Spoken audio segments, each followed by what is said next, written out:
bán đất làm nhà vườn tại Long Hòa, Cần Đước, Long An. Cần bán lô đất rộng 5.000 m² tại xã Long Hòa, huyện Cần Đước, tỉnh Long An, trong đó đã có 500 m² thổ cư, còn lại là đất vườn rất thích hợp làm nhà vườn nghỉ dưỡng, trồng cây, nuôi trồng kết hợp sinh thái, hoặc đầu tư lâu dài. Thông tin chi tiết, diện tích 5.000 m², 500 m² thổ cư. Pháp lý, sổ hồng riêng, mỗi sổ 500 m² thuận tiện mua bán, sang tên nhanh chóng.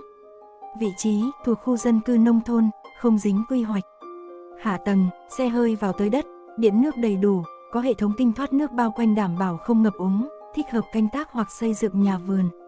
Môi trường sống trong lành, dân cư hiện hữu, an ninh đảm bảo, không khí mát mẻ lý tưởng để nghỉ dưỡng cuối tuần hoặc định cư lâu dài. Giá bán 8 tỷ 500 triệu thương lượng. Liên hệ ngay để xem đất và sổ thực tế cơ hội đầu tư hoặc sở hữu mảnh vườn lý tưởng chỉ cách thành phố Hồ Chí Minh chưa đến 1 giờ di chuyển.